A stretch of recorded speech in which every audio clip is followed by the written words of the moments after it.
अस्सलाम वालेकुम my dear students. हम लोग इम्यूनिटी में जैसे कि हमने बी लिम्फोसाइट्स के बारे में पढ़ा कि उनके पास एंटीजन बाइंडिंग प्रोटीन्स होती हैं और वो प्लाज्मा सेल्स बन के ये एंटीजन बाइंडिंग प्रोटीन्स यानी इम्यूनोग्लोबिन्स यानी एंटीबॉडीज़ इसको सिक्रीट करना शुरू कर देती हैं ब्लड स्ट्रीम में।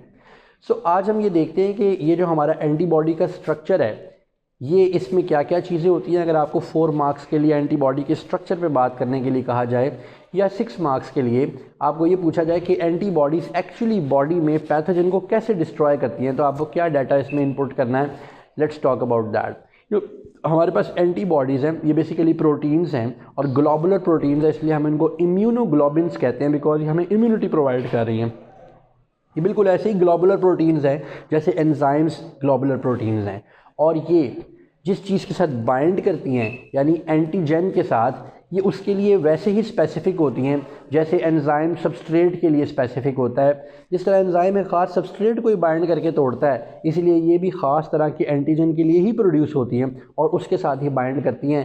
सो दे आर वेरी स्पेसिफिक और ये हमारे पास स्पेसिफिक इम्यूनिटी की एक एग्जाम्पल में आती हैं। So let's talk about the structure of antibody. सबसे पहले हमारे पास यहाँ पर एक दो हैवी पॉलीपेप्टाइड चेन्स मौजूद होती हैं। आप ये देखिए यहाँ से स्टार्ट हो रही है और ऊपर तक जा रही है। उसके बाद हमारे पास चेन ऑफ शुगर मॉलिक्यूल्स मौजूद होते हैं जो कि एंटीबॉडी को स्टेबिलिटी प्रोवाइड कर रहे होते हैं। देन आप यहाँ पर देखिए इन दोनों हैवी चेन्स को आपस में बॉन्ड करने में डाइसल्फाइड बॉन्ड्स का बड़ा गहरा हाथ है।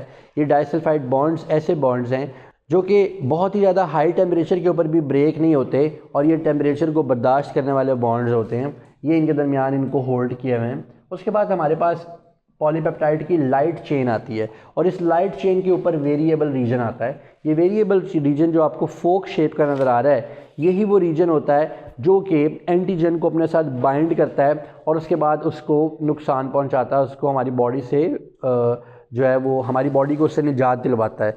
अब हम आपको वो 6 तरीके बताते हैं जिस तरीके से ये जो एंटीजन्स हैं ये जो एंटीबॉडीज़ हैं ये हमारी बॉडी को पैथोजन से बचाती हैं।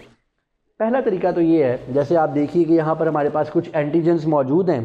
पहला तरीका तो ये है कि हमारी एंटीबॉडीज़ उस एंटीजन के साथ या उस वायरस के साथ बाइंड कर जाती हैं और उसको उसका एक्शन ही परफॉर्म करने नहीं देती। ये परमानेंटली बाइंड कर जाती हैं और हमारी बॉडी में रह के भी ये हमारी बॉडी के किसी सेल के साथ कांटेक्ट नहीं कर सकते। तो पहला तरीका तो ये हो गया कि दे bind with the antigen, they bind with the virus and they don't leave them unless or until a white blood cell comes and engulfs this whole thing, right? दूसरा तरीका, if it's a bacteria and if it's a motile bacteria, you can see there are flagella of this bacteria. They bind with the flagella and they don't let them move around in the body.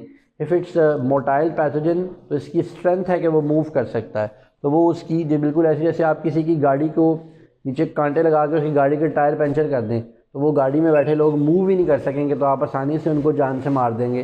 बिल्कुल इसी तरह ये bacteria को move ही नहीं करने देता। Number 3, ये बहुत सारे बैक्टीरिया को ग्लू की तरह जोड़ देता है आपस में। This is called agglutination. Agglutination इसमें क्या किया, इमोबिलाइजेशन कर दी, इमोबाइल कर दिया, मूव नहीं करने दिया। यहाँ पर ढेर सारे बैक्टीरिया को एग्लूटिनेट कर लिया, अपने साथ बाइंड कर लिया। अनलेस और until a white blood cell comes and engulf all this assembly. Then उसके बाद हमारे पास 5th मेथड जो है उसमें आप देखिए ये एंटीजन है और ये हमारे पास एक फैगोसाइट है जिसने इस एंटीजन को इनगल्फ करना है, जो कि हम प्रीवियस लेक्चर्स में फैगोसाइटोसिस पढ़ चुके हैं, राइट। तो ये क्या करते हैं, उसके साथ अटैच होकर उसकी फैगोसाइटोसिस को फैसिलिटेट कर देते हैं, आसान बना देते हैं ताकि आसानी से उसको इनगल्फ किया जा सके बाय द बॉडी सेल्स। उसके बाद 4th मेथड है हमारे पास जिसके अंदर एंटीबॉडी डायरेक्टली होल पंच कर देती है in the cell membrane of the pathogen और उसकी ऑस्मोटिक वैल्यू नहीं रहने देती, उसके सारे कंटेंट्स लीक आउट हो जाते हैं out of their cellular body और वो मर जाती है। और लास्ट तरीका जो हमारे पास है 6th मेथड, इसमें क्या करते हैं कि एंटीबॉडी उस टॉक्सॉइड या उस वायरस या उस एंटीजन के साथ अटैच होती है और उसको डिसेबल कर देती है, उसको डैमेज कर देती है कि वो बॉडी में रहते हुए भी इम्यूनोलॉजिकल रिस्पॉन्स ना प्रोड्यूस करवा सके और हमारे लिए कोई ख़तरा ना हो। सो ये हम लोगों ने इस शॉर्ट वीडियो के अंदर आपको एंटीबॉडी का इंट्रोडक्शन दिया and we told you about the 6 methods how antibodies save us from the pathogens and from the diseases. Thank you.